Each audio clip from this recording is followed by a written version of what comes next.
Commission শয়নের স্বপ্নে ভোটের প্রস্তুতি নিচ্ছে জানিয়ে সরকারের সঙ্গে আলোচনার পর নির্বাচনের তারিখ ঘোষণা করা হবে বলে জানিয়েছেন প্রধান নির্বাচন কমিশনার AMM নাসির উদ্দিন। ভোটের 2 মাস আগে তফসিল ঘোষণা হবে জানিয়ে কারো হুকুম না নির্দেশনায় প্রভাবিত না হওয়ার অঙ্গীকারও করেন তিনি। দুপুরে নিজ দফতরে সাংবাদিকদের প্রশ্নের জবাবে কেন্দ্র দখলের পরিকল্পনাকে দিবা স্বপ্ন বলে উল্লেখ করেন সিইসি। MR আসাদের প্রতিবেদন।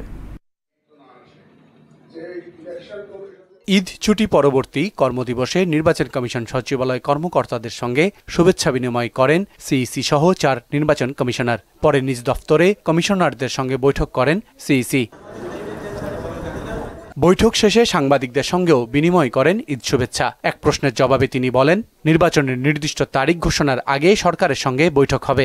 আমার কোনো টার্গেট এখন আমরা ফিক্স করি নাই। আমরা সরকারের সাথে যখন একটা এক্সচেঞ্জ অফ আইডিয়াস হবে, ওনারা কি এটা ওনারা চিন্তা এ পর্যন্ত তো যত আলাপ আলোচনা তারিখ নিয়ে যত আলাপ আলোচনা যত চিন্তা ভাবনা তো সরকারই করেছে ভাই, আমরা তো করি নাই।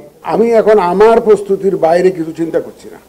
যখন সরকারের সাথে কথা হবে যে ওনারা কি আলোচনা করেছেন, আমরা তো নিশ্চয়ই একটা ওনাদের ভাব বুঝতে পারবো, বুঝে তখন একটা তারিখ যখন যায় সেটা করবো। এখন আমাদের চিন্তা ভাবনা, ধ্যান ধারণা, শয়নের স্বপনে নিজেদের প্রস্তুতি। তফসিল ও ভোটার তালিকা হালনাগাদ নিয়ে কথা বলার পাশাপাশি ভোট সন্ত্রাসীদের জন্য হতাশা অপেক্ষা করছে বলে সতর্ক করে দেন সিইসি। অনেকে হয়তো আশা করে বসে থাকবেন যে আমার তো অসুবিধা নাই, ওই কেন্দ্র 10টা তো আমি দখল করে জিতে যাব। তাদের ঘুম ভাঙানো উচিত, তারা দিবা স্বপ্নে আছে।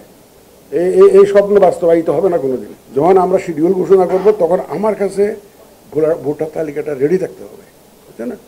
তো আমরা দরকার হইলে ভোটার রেজিস্ট্রেশন আইনে কিছুটা পরিবর্তনের কথা চিন্তা করছি, two include the younger generation, ওই সময় যারা 18 বছর হয়ে যাবে। ঐতিহাসিক নির্বাচনের অপেক্ষায় থাকা অন্তর্বর্তী সরকারের বর্তমান কমিশনে আস্থা আছে বলেও জানান তিনি। উনি বললেন একটা ঐতিহাসিক নির্বাচন দিতে চান করে বারবার করে ঘোষণা করছেন। তবে আমি এটা উনি যখন এটা বলেন না, আমি খুব খুশি হই। কেন জানেন? যে তার মানে আমাদের উপরে ওনার আস্থা আছে। MR আসাদ, মোহনা সংবাদ, ঢাকা।